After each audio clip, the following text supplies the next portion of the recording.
प्यारे साथियों, sodium academy में आपका स्वागत है। मैं अनिल यादव आपके सामने क्लास 12th की पार्ट सेकेंड का एक्सरसाइज नंबर 9 जो है अवकल समीकरण के बारे में कुछ डिस्कशन करना। पहले आप देखते हैं परिभाषा इसकी। अवकल समीकरण होता क्या है? परिभाषा उसकी हुई ऐसा समीकरण जिसमें स्वतंत्र चर के सापेक्ष आश्रित चर के अवकलज सम्मिलित हो, अवकल समीकरण कहलाता है। इसको सिंपल भाषा में देखते हैं। समीकरण की बात की जाती है। समीकरण है, समीकरण सभी लोग जानते हैं। जैसे मान लेते हैं एक समीकरण दे दिया गया 3x + 2y = 9।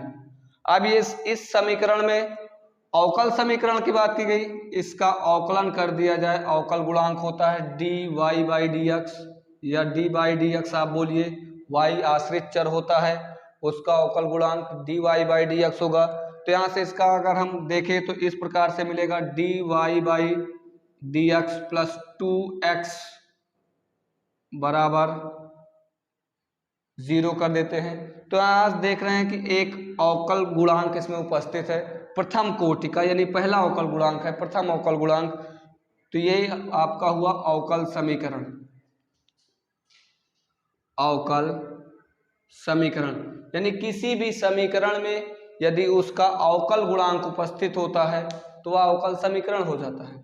जैसे इस प्रकार से हो जाए d2y/dx² प्लस dy/dx + 2x = 0। ये भी अवकल समीकरण हुआ, द्वितीय कोटि का, द्वितीय अवकल गुणांक। इसको आप इस प्रकार से इस फॉर्म में लिख सकते हैं।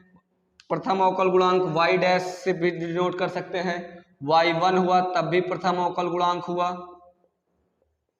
प्रथम अवकल गुणांक y1 कहा गया तो भी प्रथम अवकल गुणांक। या अब यहाँ से द्वितीय अवकल गुणांक है तो इसको आप y" से डिनोट कर सकते हैं, प्लस y' + 2x = 0।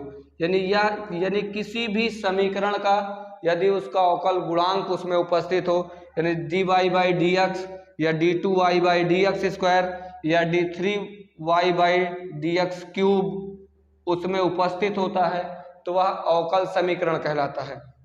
अब यहाँ से अवकल समीकरण में चैप्टर एक्सरसाइज में आएंगे, कोटि की बात की जाती है कि अवकल समीकरण किस कोटि का है, उसकी कोटि की बात करेंगे, अवकल समीकरण की कोटि। तो यहाँ से आप सिंपल भाषा में इसको आप कह सकते हैं कि किसी भी अवकल समीकरण की जितनी कोटि होगी, जिस कोटि का अवकल समीकरण होगा उसी अवकल समीकरण की वह कोटि कहलाएगा। इसको हम परिभाषित करते हैं। कोटि को बोर्ड एग्जाम में बेटा 1 नंबर एकदम श्योर है आना, 100% है। कोटि की बात करेंगे, कोटि में आ जाइए।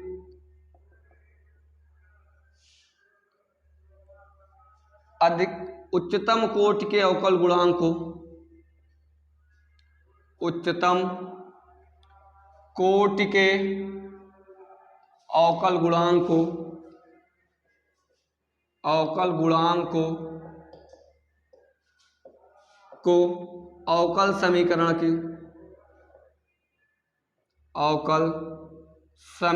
की कोटि कहते हैं। कोटि कहते हैं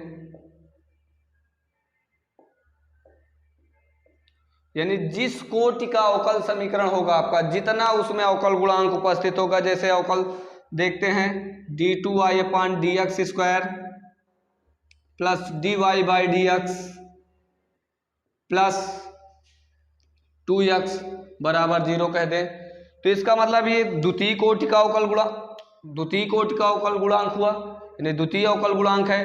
तो इसकी उच्चतम कोटि यानी जितनी बार अवकलन किया होगा वही कोटि। अब इस अवकल समीकरण कोटि की बात कहेंगे तो इसकी कोटि हो जाएगी 2। जिस कोटि का अवकल गुणांक उसमें उपस्थित होगा अवकल समीकरण में वही अवकल समीकरण की कोटि कहलाएगा। यदि तृतीय अवकल गुणांक है d3y/dx³ + 2dy/dx + 4x बराबर 0, यानी इसकी कोटि हो जाएगी 3। तृतीय अवकल गुणांक है तो कोटि की बात करेंगे तो कोटि तृतीय हो जाएगी। अब यहाँ से हो जाएगा कोटि नंबर 3। 1 नंबर बोर्ड एग्जाम में आना ही है, कोटि पूछेगा, घात की परिभाषित अभी करते हैं। इस प्रकार से भी दिया होता है अवकल समीकरण, यदि dy by dx d2y upon dx square plus sign dy by dx, तो यह भी एक अवकल समीकरण होगा। कोटि की बात की जाएगी तो उच्चतम कोटि का अवकल गुणांक, यानी कोटि हो जाएगी इसकी 2। इस प्रकार से भी समीकरण देता है y triple dash plus y double dash plus y dash बराबर 0 की कोटि ज्ञात कीजिए। तो सीधा उत्तर बस देखना है, तृतीय कोटि का अवकल गुणांक है, कोटि हो जाएगी इसकी अब आपकी 2 3। तृतीय कोटि का अवकल गुणांक तो कोटि हो जाएगी 3। कोटि में कोई दिक्कत हो तो आप वीडियो में कमेंट कर सकते हैं। फिर आगे चलते हैं घात में, अवकल समीकरण की घात।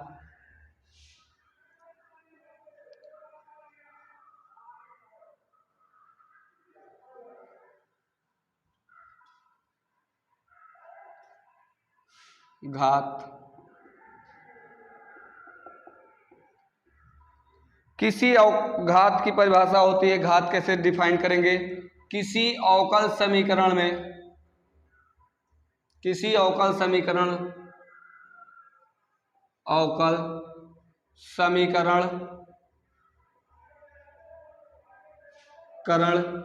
के उच्चतम कोटि में लगाई गई घात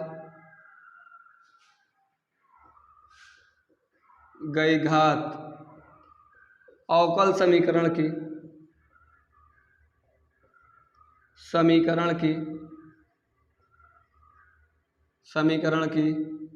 घात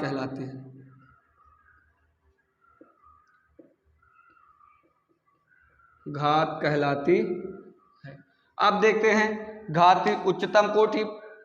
बट एक बात याद रखिएगा कि वह अवकल समीकरण एक बहुपद को निरूपित करता हो। अगर बहुपद निरूपित करता है तब उच्चतम कोटि पे लगाई गई घात अवकल समीकरण की घात कहलाती है। जैसे इस प्रकार से अवकल समीकरण d2y अपॉन dx स्क्वायर का whole square plus dy by dx का होल क्यूब प्लस 3x बराबर 0। अब इसकी कोटि देखेंगे, कोटि उच्चतम कोटि का अवकल समीकरण हुआ, उच्चतम कोटि हुई 2। इस उच्चतम कोटि वाले अवकल समीकरण में जो भी घात लगाई जाएगी वही अवकल समीकरण की घात कहलाएगी। यानी उच्चतम कोटि में जो भी घात लगाई जाएगी अवकल समीकरण की घात कहलाएगी। अब एक बात हमने किया था कि अगर वह बहुपद होना चाहिए, ये बहुपद है। अगर इस प्रकार से दिया गया अवकल समीकरण dy by dx square plus sign dy by dx बराबर 0, कोटि तो आप इसकी बता सकते हैं।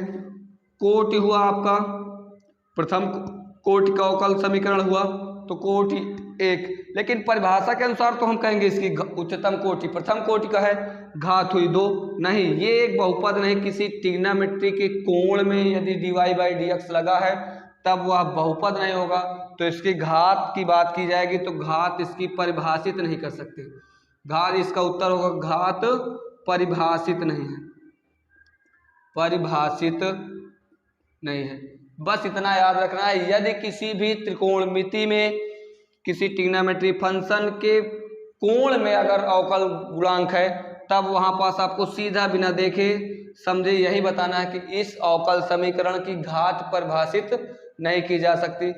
आपकी कोटि और घात में अब आज चलते हैं 9.1 एक्सरसाइज के कुछ क्वेश्चन में, एनसीईआरटी के कुछ क्वेश्चन में चलते हैं।